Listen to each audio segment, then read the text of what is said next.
welcome to another episode of the Intellectual Saviors of Wrestling with your hosts, the Master of the Brain Damage, Martin, and the one and only Sam H.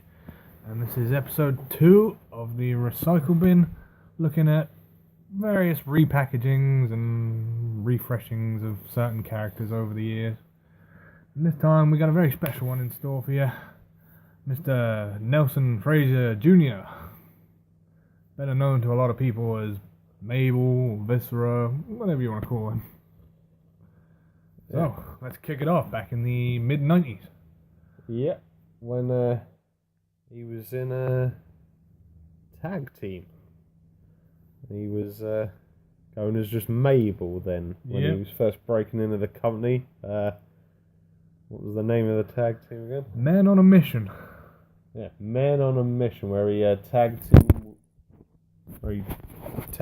with his partner Mo. Yeah, apparently I was reading up earlier. He later went on to be known as Sir Mo. Sir Mo.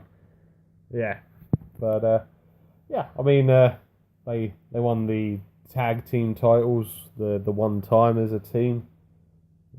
So you can make the argument a little bit of a success story there, starting off in the company. Yeah, from what I remember, the first WrestleMania I watched, WrestleMania 10, I think they had a tag team title match, which they won by count out, I think. I don't know. But I seem to remember them in that WrestleMania. Then I think the year after, they started splitting up Men on a Mission. And he won the King of the Ring that year, in 1995.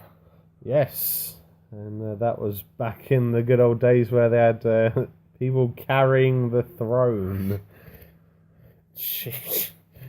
I don't think they got paid enough to carry that guy that night, because, no offence to the guy, but he was a very large man. Very large. Over 400 pounds. Back then, King of the Ring wasn't like the King of the Ring now. It actually meant a lot back then. Yeah. I mean, the first two King of the Ring winners were Bret Hart and Owen Hart. Yep. So that should tell you how, respected the tournament was. And then winning it was sort of seen as the next step on the ladder, next step to winning a first title, a major singles title, and going on to winning the heavyweight title. Yeah. So Mabel winning it in what was his second year in the company.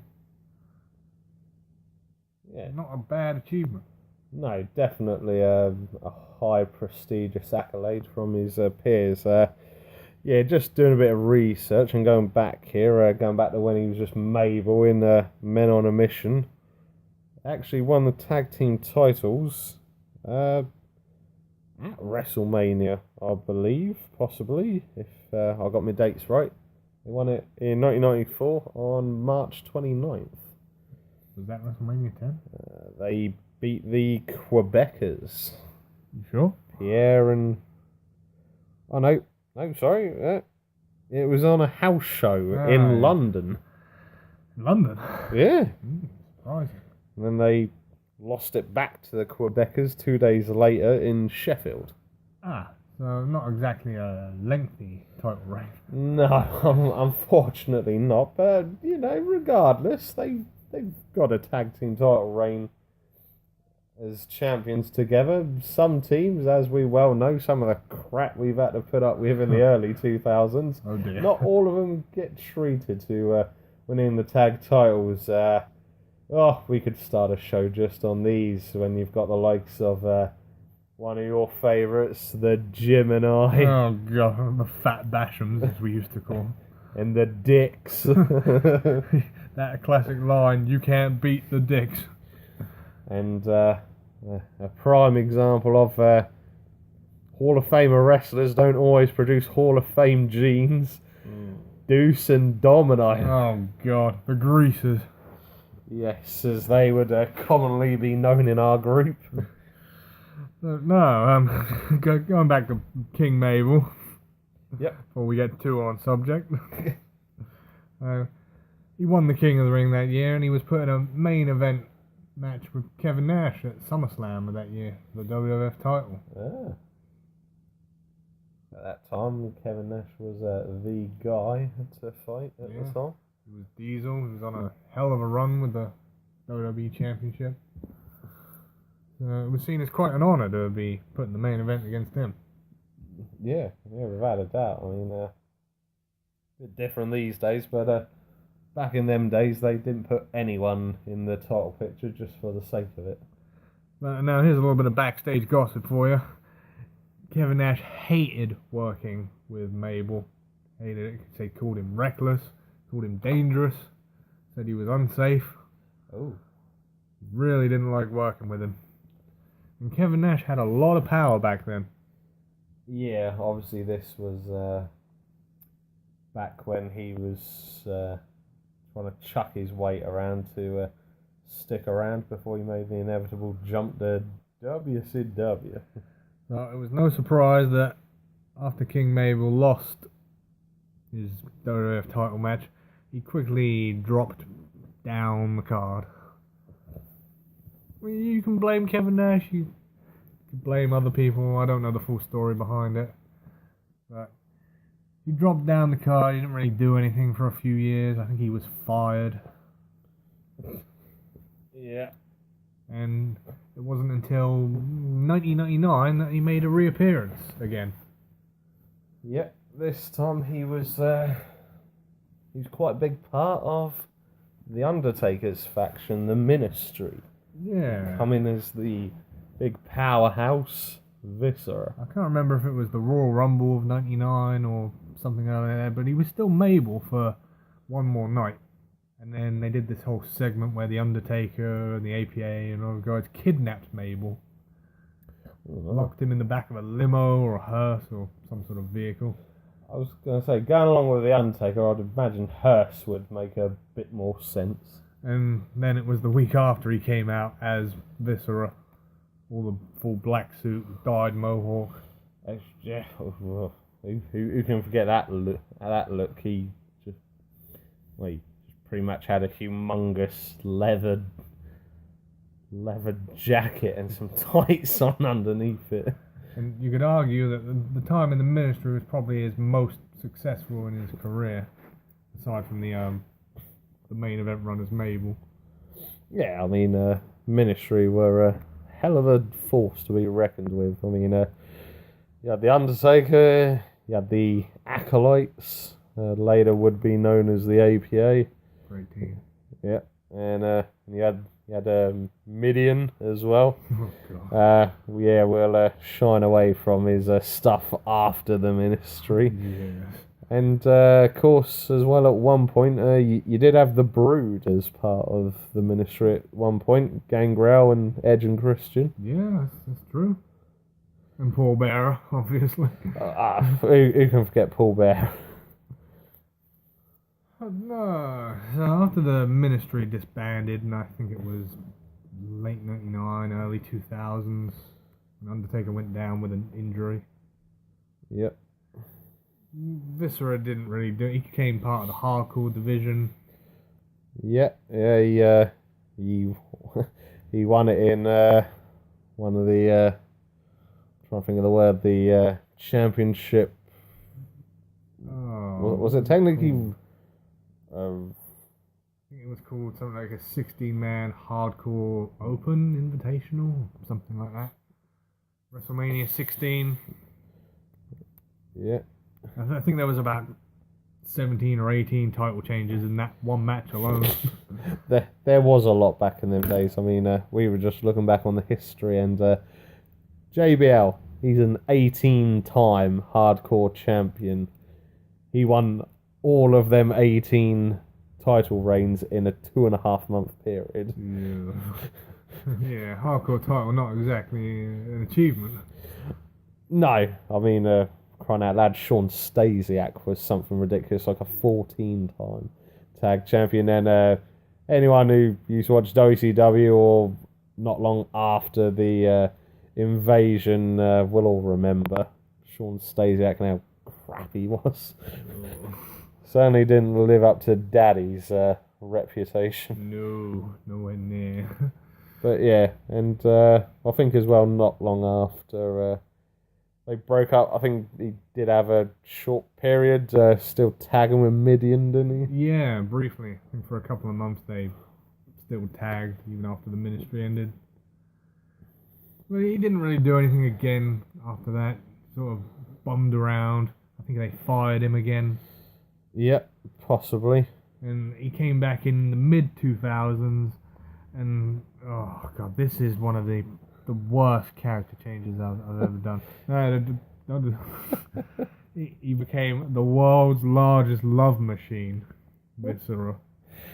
And it was terrible. I mean, he wore pajamas to the ring, for God's sake. Silk pajamas as well. They were sort of like a weird orangey brown colour. Yeah. And it was just not nice. I mean, what was his finisher? He dry humped them in the middle of the ring? I don't quite think it was his finisher, but I think it was sort of like a signature move or... Well, it wasn't nice to look at. No, it wasn't, and I feel sorry for any wrestler who had to be inflicted to that. Oh. It was not pretty. He just literally lied on top of him and dry humped him. It was gross. No good came of his run as the world's largest love machine. No. Oh man, there was just so much wrong. I think they even tried doing a wedding with him and Lillian Garcia. I remember that now you've brought it up. Yeah. And didn't it end with the Godfather coming out with a hoe train? Yep, and he left Lillian at the altar. Yep, yeah, you're spot on there, man. Yep, yeah, it was their wedding or something, and yep, Godfather come out, have some hoes. The end of another terrible gimmick. Yeah. And then you thought it was bad, and then it got worse because he was drafted to ECW in 2006 or 7, I think it was. Yeah, I think it might have been around 2006 they brought ECW back. And you thought Albert had a terrible wardrobe change. Good God. Then we were introduced to Big Daddy V. Or Big Flabby V, as I called him. Yeah, and his attire was not in his favour at all. No, it wasn't.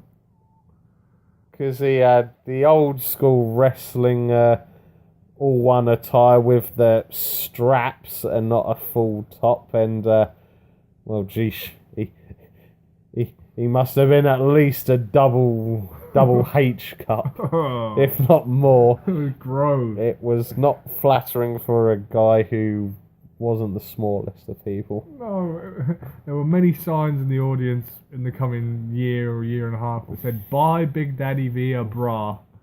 And he needed one. I remember that. Yeah, and who can forget the awesome theme song he had to go along with it. No, man, don't. It's not worth it.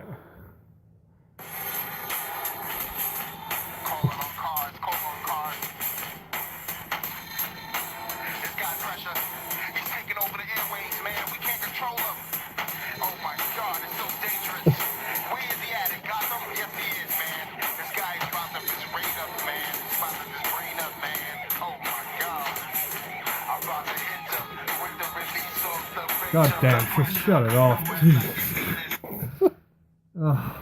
Oh dear, that's 30 seconds of your life you're never getting back. I don't want to think of it. Can you imagine him coming out with that in his horrible wrestling attire? Yeah. He still had the dry hump move. Ugh. What were they thinking? For the love of... Let's just rule it as it was goddamn awful. It sucked. Yeah. And it was no surprise when I think the gimmick didn't last, basically. No, and well, I believe didn't they technically suspend him? Yes. After a while, They did suspend him. and they instructed him to basically, putting it politely, go and lose some weight. You're too overweight for our liking. And unfortunately for Viscera, he come back, I think it was a few months later, and he'd actually gained a few pounds, and well, in true Vince McMahon style, he hit the roof. Yeah. And unfortunately for our guy Viscera, he subsequently got fired because he was overweight. Yeah, that is how the story went. He got told to lose weight. He came back and he had gained like 30 pounds or something. Sheesh. Not even a little bit. Because Vince phoned him up to check on him, make sure he was doing what he said he was doing, and he had gained like 30 pounds. And that was it. That broke the camel's back. Yowza. Vince flipped off, lost his rag, and, well, that was the end of Big Daddy V. Yep. And unfortunately, there is a sad end to this tale, because about 2 years after he was released, yeah. Oh yeah, I just got the exact date. Yeah. He died. 18th of February 2014, 4 days after his birthday. Yeah. Sadly, Big Daddy V no longer with us. He's in the big love machine cloud in the sky. Oh, the old wrestling retirement home in the sky. Yeah. Again, he was one of them characters, he come in, he done as best as he could. Some could argue maybe he got treated a bit unfairly when he did get some success, likes of Kevin Nash and that, playing a bit of the politics and saying, the guy's crap, I can't work with him, but you got to give the guy his dues where it is due. He had a fairly long career in the company. He did.